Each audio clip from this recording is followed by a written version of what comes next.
tourism officer tayo? When ada kasi nai-assign dating tourism officer tayo na pa DJ BPLO. So syempre the tourism officer tayo is abogado. So might as well maximize DJ experience na and knowledge na as being an abogado or i-practice na DJ know-how na timesa nga department nga dakdakkel ng ka DJ current department na. That's the intention na po. This is not political. The decision was not political nga iso na ket mapandit ng office. This is not a demotion.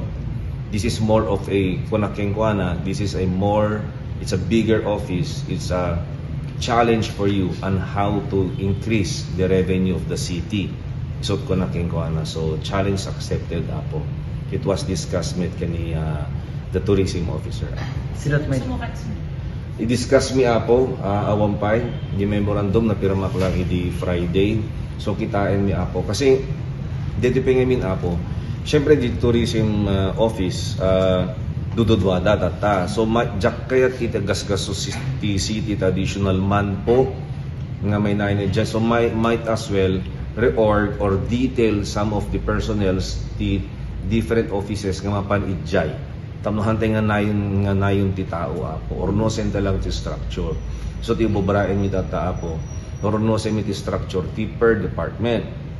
The structure ikon consider mi syempre number 1 is length of service. Number 2 the technical know-how. Kumbaga apo ket qualified. Hanga po ta asidig ka kanyak, asidig ka kani kastoy, hanga GTP ang decision ko apo.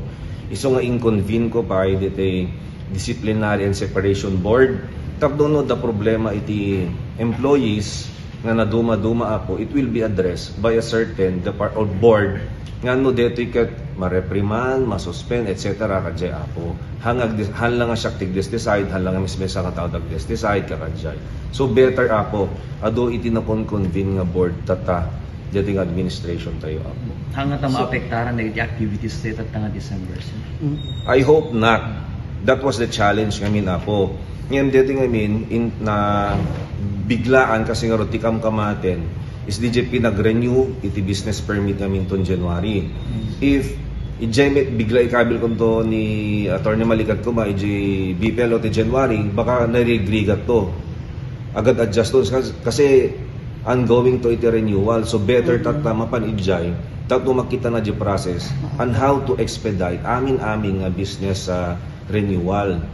So di apo tikikatentay detoy nga administration is di bumayag nakabayag iti process iti renewal application dapat apo ket napaspas amin. So DJ target na metata iti office nga baro apo. So napasagana dito internet tayo sir para iti